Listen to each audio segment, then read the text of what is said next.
యేసు క్రీస్తు నామములో మీ అందరికీ నా హృదయపూర్వకమైన వందనాలు.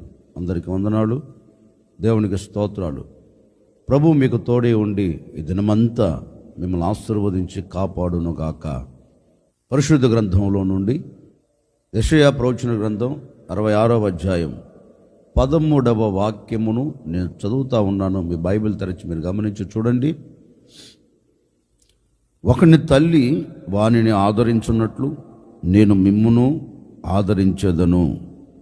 మీరు యెరూషలేములోనే ఆదరించబడెదరు. దేవుని వాక్యం చక్కగా రాయబడిన మాట ఏంటి అంటే, ఒకని తల్లి వానిని ఆదరించున్నట్లు నేను మిమ్మును ఆదరించెదను. ఈ మాట ఎవరితో చెబుతున్నారు అంటే, సాక్షాత్తుగా నా ప్రభువైన యేసుక్రీస్తు ఆదరణను కోల్పోయిన ప్రజలతో, ఆదరణ దూరమైపోయిన వారితో సాక్షాత్తుగా దేవుడే మాట్లాడుతూ ఉన్నారండి. నా పేరు పెట్టబడిన ప్రజలారా, నా పేరు పెట్టబడిన నా జనులారా, ఈనాటి వరకు మీకు ఒక ఆదరణ కరువైపోయిందేమో. ఈ క్షణం వరకు ఆదరణ నీ కళ్ళ ముందు కనబడక, ఆదరణ లేక ఒకవేళ కుమిలిపోతున్నావేమో. మీరందరూ భయపడవలసిన అవసరం లేదు. ఎందుకంటే ఒకని తల్లి వానిని ఏ విధంగా అయితే ఆదరిస్తుందో, తల్లి తన బిడ్డను ఏ విధంగా అయితే గారవిస్తుందో, తల్లి తన బిడ్డను ఏ విధంగా అయితే హక్కున చేర్చుకుంటుందో, తల్లి తన బిడ్డను ఏ విధంగా అయితే మోకాళ్ళ మీద ఆడిస్తూ తన బిడ్డను ఆదరిస్తుందో, నేను కూడా ఒక తల్లి వలె నేను మీకు ఉండి, మీరు కోల్పోయిన ఆదరణను, మీరు కోల్పోయిన ఆనందమును, మీరు కోల్పోయిన నా సన్నిధిలో ఉన్న సంతోషమును మరలా మీరు అనుభవించేటట్లుగాను, మరలా ఆ ఆదరణ పొందుకునేటట్లుగాను నేను ఒక అద్భుతమైన కార్యమును చేస్తాను అని దేవాతి దేవుడు సాక్షాత్తుగా నా ప్రభువైన యేసుక్రీస్తు ఆ ప్రజలను ఉద్దేశించి ఉద్దేశపూర్వకంగా మాట్లాడుతూ ఉన్నారండి. మీరు భయపడకండి, మీరు అధైర్యపరచబడకండి. నిశ్చయముగా నేను ఈ దినమున మిమ్ములను ఒక తల్లి తన బిడ్డను ఆదరించినట్లుగా తప్పకుండా ఒక తల్లిలా నేను మీ ఎదుట ప్రత్యక్షమై, ఒక తల్లిలా నేను మీ ఎదుటికి దిగివచ్చి తప్పకుండా నేను మిమ్మల్ని అందరినీ ఆదరించబోతూ ఉన్నాను. చూడండి, దేవాతి దేవుడు ఒక తల్లి ప్రేమను కనపరిచే దేవుడిగా మన ఎదుట ప్రత్యక్షమయ్యాడు.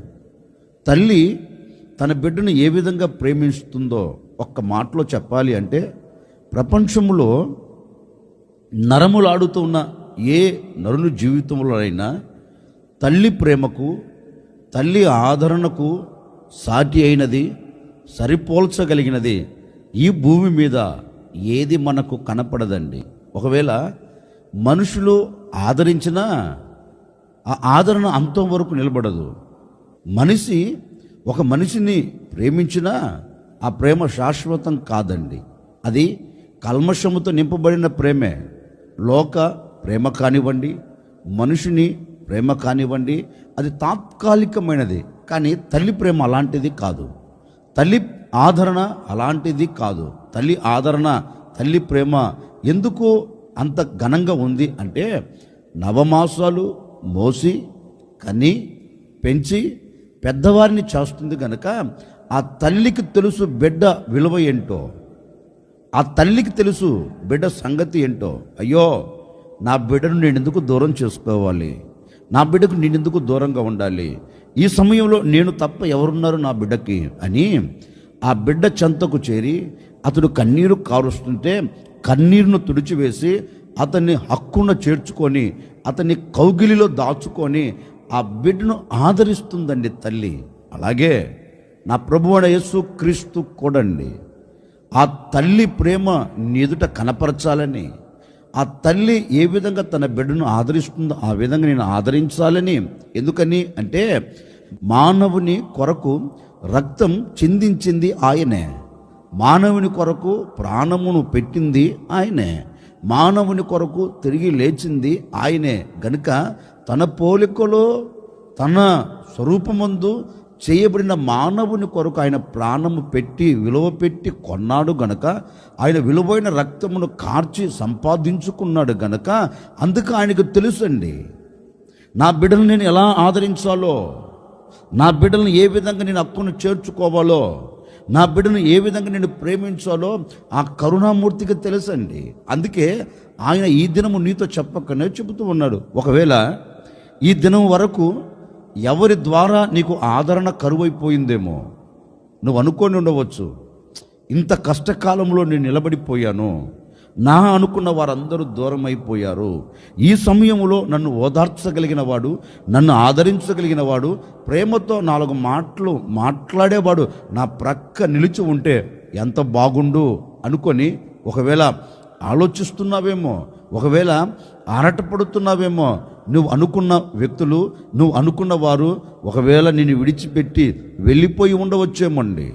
ఒకవేళ ఆదరించే వ్యక్తులు నిన్ను ఆదరించకపోవచ్చు, ఆదుకోవలసిన వ్యక్తులు నిన్ను ఆదుకోకపోవచ్చు. నా ప్రభు నీతో చెప్పక్కనే చెబుతూ ఉన్నారండి, నిశ్చయముగా ఒకని తల్లి ఒకరిని ఏ విధంగా ఆదరిస్తుందో నేను ఈ దినమున మిమ్మల్ని అందరినీ ఆదరించబోతూ ఉన్నాను. నేను మిమ్మల్ని అందరినీ నా హక్కున చేర్చుకోబోతూ ఉన్నాను. మిమ్మల్ని అందరినీ నా సురక్షితమైన రెక్కల నీడలో నేను మిమ్మల్ని దాచి ఉంచబోతూ ఉన్నాను. ఈ దినము నుండి నేను ఒక తల్లిగా మిమ్మల్ని అందరినీ ఆదరించబోతూ ఉన్నాను. నేను మిమ్ములను ఆదరించదను అన్నాడు కదా. ఆయన ఒక వ్యక్తిని ఆదరిస్తే ఆ వ్యక్తికి ఏం కలుగుతుంది? ఒక వ్యక్తిని ఆయన ఆదరిస్తే ఆ వ్యక్తి ఏ అనుభవాలలో వెళ్ళగలుగుతాడు? ఒక మాట ఈ పూట మనం ధ్యానం చేసుకుందాం. యెషయా గ్రంథం 51వ అధ్యాయం 3వ వాక్యాన్ని నేను చదువుతా ఉన్నాను. మీ బైబిల్ తెరిచి మీరు గమనించి చూడండి. యెహోవా సియోనును ఆదరించుచున్నాడు, దాని పాడైపోయిన స్థలములన్నిటినీ ఆదరించి దాని అరణ్య స్థలములను ఏదేను వలె చేయుచున్నాడు. దాని ఎడారి భూములు యెహోవా తోట వలె నగునట్లు చేయుచున్నాడు. ఆనంద సంతోషములను కృతజ్ఞతా స్తుతియు సంగీత గానమును దానిలో వినబడును. పరిశుద్ధ గ్రంథంలో చక్కగా దేవుడు లెక్కించిన మాట ఏంటంటే, యెహోవా సియోనును ఆదరించుచున్నాడు. అంటే అంతకుముందు దానికి ఏమి లేదు, ఒక ఆదరణ లేదు. ఎందుకని? మరి దేని చేత కొట్టబడిందో, దేని చేత నెట్టబడిందో, దేని చేత కుప్పగా కోల్చబడిందో నాకు తెలియదండి. అందుకే యెషయా గ్రంథంలో కూడా మరొక చోట రాయబడింది, గాలి వానల చేత కొట్టబడుచు ఆదరణ లేక యున్నదానా.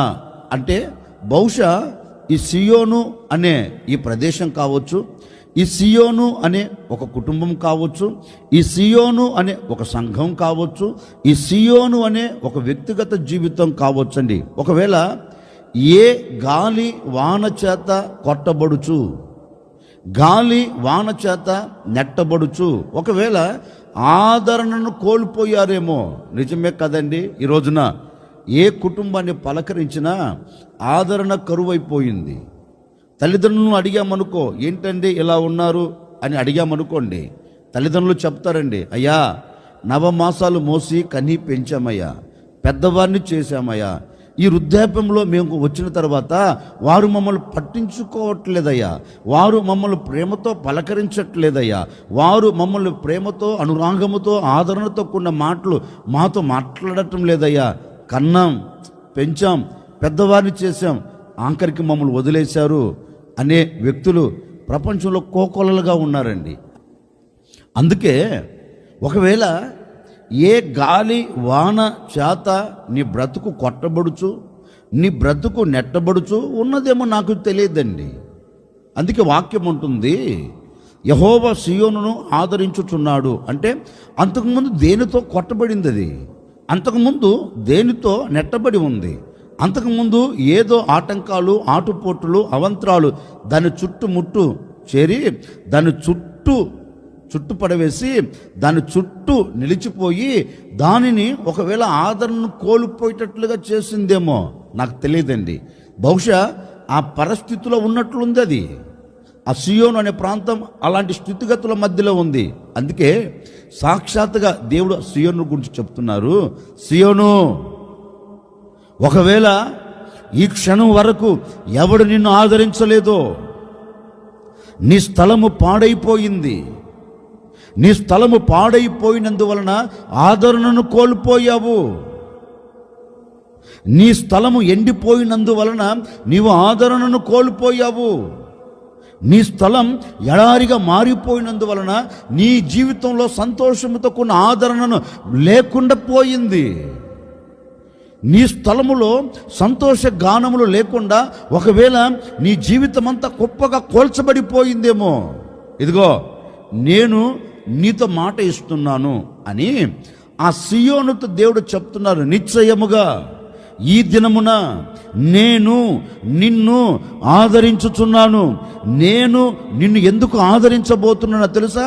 నేను నిన్ను ఆదరిస్తే నీ జీవితమునకు ఏం కలుగుతుందో తెలుసా? నేను నిన్ను ఆదరించుచున్నాను గనక నీ పాడైపోయిన ప్రతి స్థలమును నేను మరలా కట్టబోతూ ఉన్నాను. దేవుడు చెప్తున్నారండి, నీవు ఆదరణను చూచున్నట్లుగా, ఆదరణకరంగా నువ్వు సాగి వెళ్ళున్నట్లుగా, ఇదిగో ఏ ఆదరణ కోల్పోయేటట్లుగా ఏ పరిస్థితి నిన్ను మలిచిందో చేసిందో నాకు తెలియదు. నిశ్చయముగా నీవు మరలా ఆదరించబడినట్లుగా నీ పాడైపోయిన ప్రతి స్థలము నేను కట్టబోతూ ఉన్నాను. పాడైపోయిన ప్రతి స్థలము నేను బాగు చేయబోతూ ఉన్నాను. పాడైపోయిన ప్రతి స్థలమును నేను మరలా నిర్మించబోతూ ఉన్నాను. అంతేనా?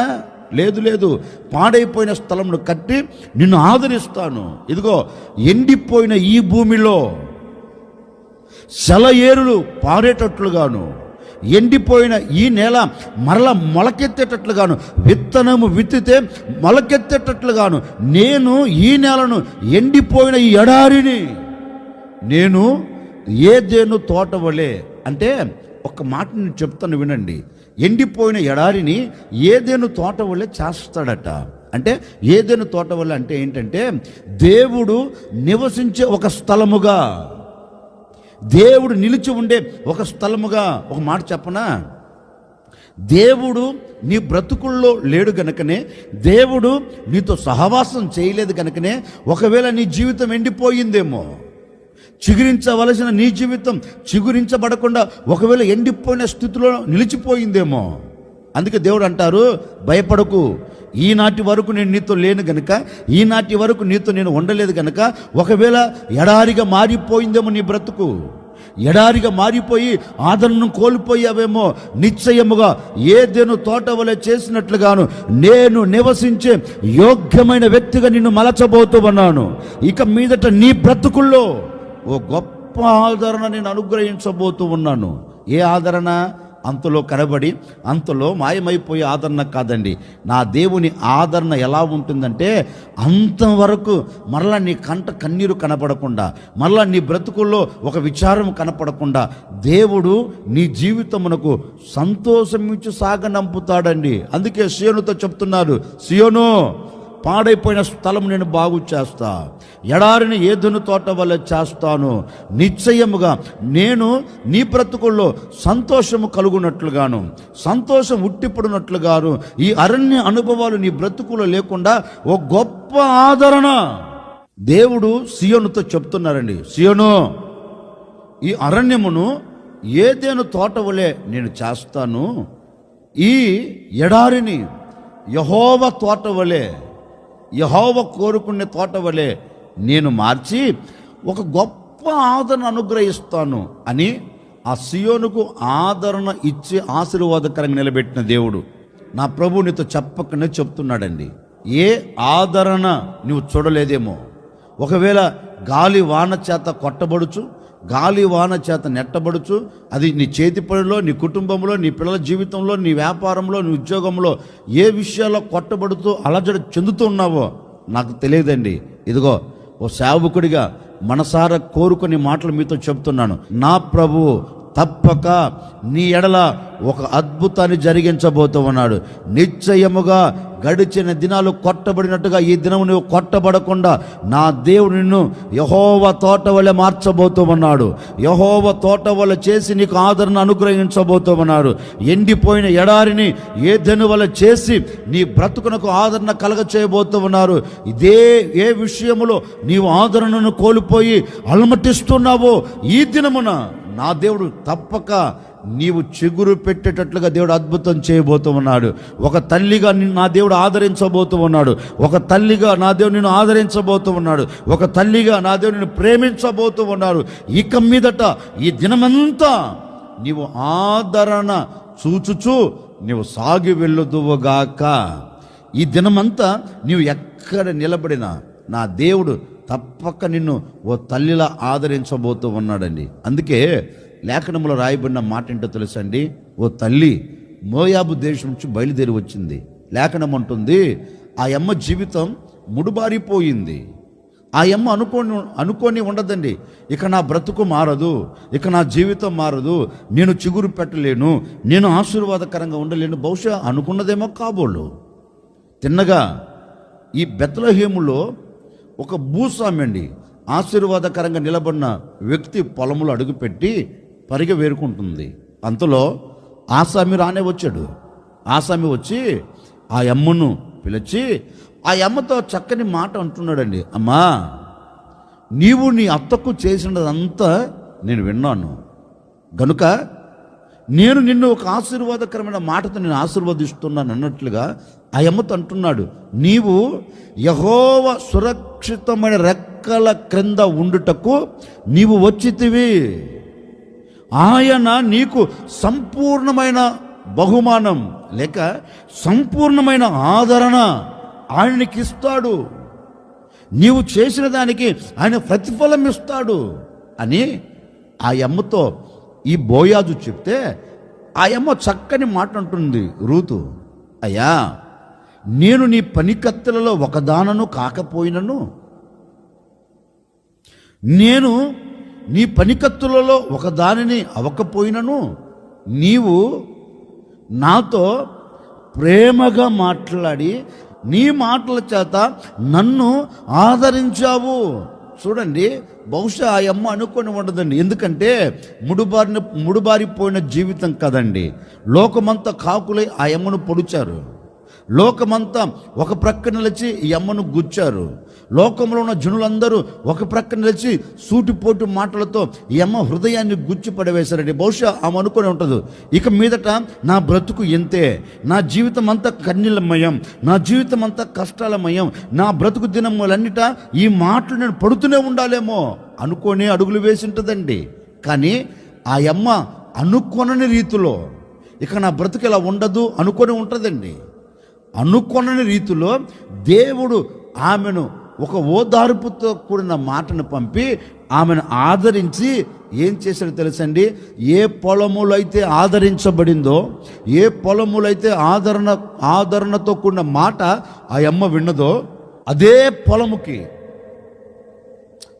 పొలముకి ఆ అమ్మ యజమానురాలుగా మార్చబడినట్లుగా పరిశుద్ధ గ్రంథం చెప్పగానే చెబుతుంది. బహుశా ఒకవేళ రూతు స్థానంలో నీవు ఉన్నావేమో, వేస్తున్న అడుగు కానివ్వండి, చేస్తున్న వ్యాపారం కానివ్వండి, చేస్తున్న చేతి పని కానివ్వండి, ఒకవేళ నీ కుటుంబ జీవితం కానివ్వండి, ఒకవేళ ఈనాటి వరకు ఎవరి మాటల చేత పొడవబడుతూ ఉందో, ఇక వీరు ఇంతేలే, వీరు ఆశీర్వాదకరంగా నిలబడరు, వీరు దీవెనకరంగా మలచబడరు అని ఒకవేళ ఈనాటి వరకు ఏ మాటలను వింటూ కృషించిపోతున్నావో, నా సహోదరి సహోదరులారా, నా తల్లిదండ్రులారా, ఓ సేవకుడిగా ఈ ఉదయకాల సమయంలో నేను మీతో చెప్తున్నాను, నా దేవుడు నిన్ను ఆదరించబోతూ ఉన్నారు. నిశ్చయముగా నీవు వృద్ధి చెందినట్లుగాను, ఆశీర్వాదకరంగా నిలబడినట్లుగాను ఒక గొప్ప ఆదరణ నా ప్రభు నీ జీవితమునకు అనుగ్రహించబోతూ ఉన్నారు. నిశ్చయముగా ఈ దినమంతా నా ప్రభు మీకు తోడై ఉండి మిమ్మల్ని ఆదరించి మిమ్మల్ందరినీ అద్దరికి చేర్చునుగాక. దేనితో కొట్టబడినా, దేనితో నెట్టబడినా, ఏ పరిస్థితుల ప్రభావాలు నీ చుట్టూ చేరి విభిన్నంగా మలచబడి మార్చబడి నేను కృంగదీస్తున్నా, ఆ చోట నుండి నా దేవుడు మిమ్మల్ని లేవనెత్తబోతూ ఉన్నాడు. ఆ చోట నా దేవుడు మీకు ఒక గొప్ప ఆదరణ కలుగ చేయబోతూ ఉన్నారు. ఆ చోట ఒక దీవెన కలుగునట్లుగాను, ఒక ఆశీర్వాదం కలుగునట్లుగాను తప్పక ఈ దినమున ఒక అద్భుతం నా ప్రభు జరిగించబోతూ ఉన్నారు.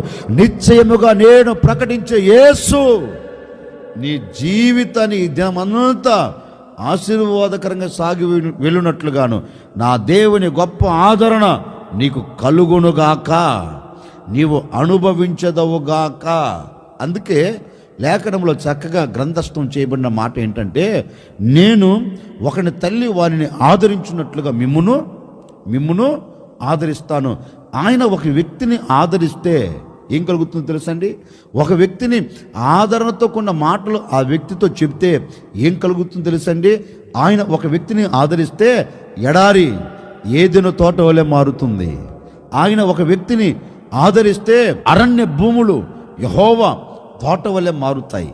ఆయన ఒక వ్యక్తిని ఆదరిస్తే ప్రతిదీ చక్కగా కట్టబడుతుంది. నిజమే, ఒకవేళ కట్టబడవలసిన నీ వ్యాపారం గొప్పగా కోల్చబడిపోయిందేమో, దీవెనకరంగా ఉండవలసిన నీ ఆరోగ్యం ఒకవేళ పతనావస్థలోనికి వెళ్ళిందేమో, ఓ సేవకుడికి మనసారా కోరుకుంటున్నాను, ఈ దినమంతా నీ చేతి పని నా దేవుడు మరలా కట్టబోతూ ఉన్నాడు. నీ వ్యాపారం మరలా కట్టబోతున్నాడు. నీ ఆరోగ్యం మరలా నా దేవుడు శ్రేష్టమైన ఆరోగ్యమును నీకు దయచేసి ఈ దినమంతా నువ్వు సాగిపోవునట్లుగాను, ఈ దినమంతా నీవు దేవునికి నాంది పలుకున్నట్లుగాను నా దేవుడు అద్భుతమైన కార్యమును జరిగించునుగాక. నిశ్చయముగా ఈ దినమంతా నీవు ఆదరణ పొందుకొని అన్ని విషయాల దీవెనకరంగా సాగి వెళ్ళుదువుగాక. తల వంచండి, వచ్చిన ప్రార్థన. ఆశ్చర్యకరుడా మీకు స్తోత్రం. నిజమే, నీవు ఆదరించే దేవుడిగా ప్రత్యక్షమయ్యారు. అయ్యా, మేము ఇప్పటి వరకు గాలి వానల చేత కొట్టబడినట్లుగా నెట్టబడినట్లుగా మా బ్రతుకులు మారిపోయాయేమో, ఈ దినమున మేము చిన్న ప్రార్థన చేసుకుంటున్నాం. ఓ తల్లిలా మమ్మల్ని ఆదరించండి. పాడైపోయిన స్థలములను, ఎడారులను, అరణ్య భూములను యెహోవా తోటవలెను, ఏదెను తోటవలెను మీరు మార్చి మా కుటుంబాలకు కావలసిన సంతోషకరమైన అనుభవాలతో మీరు మమ్మల్ని ఆదరించినందుకై మీకు స్తోత్రము తండ్రి. అయ్యా, ఈ ఉదయకాల సమయంలో సేవకుడిగా ఆశీర్వదిస్తున్నాను. ఈ దినమంతా మీ ఆదరణ పొందుకొని వెలుదురుగాక, మీ ఆశీర్వాదాన్ని పొందుకొని సాగి వెలుదురుగాక. ఈ దినమంతా ఎక్కడ నిలబడిన ఈ ప్రజలు చిగురు పెట్టుదురుగాక, దీవెనకరంగా మలచబడుదురుగాక. అట్టి కార్యం ఈ ప్రజల పట్ల మీరు జరిగించి మీ ఘనమైన నామమునకు మహిమ తెచ్చుకోమని ఈ దినమంతా కూడా బిడ్డల వెంట మీ కృప క్షేమముల వెంట వెళ్ళినట్లుగా కార్యాన్ని జరిగించమని యేసు నామములు అడిగి వేడుకొనుచున్నాము తండ్రి, ఆమెన్. ప్రభు ఈ దినమంతా మీకు తోడై ఉండి మీరు చేస్తున్న వ్యాపారంలో, మీరు చేస్తున్న చేతి పనులో, మీరు వెళ్తున్న మార్గాలలో, మీరు చదువుతున్న చదువుల రంగాలలో ఈ దినమంతా మీకు కావలసిన ఆరోగ్యం అనుగ్రహించి కాపుదలతో మిమ్మల్ని అందరినీ కాపాడి ఈ దినమంతా మిమ్మల్ని నడిపించును గాక.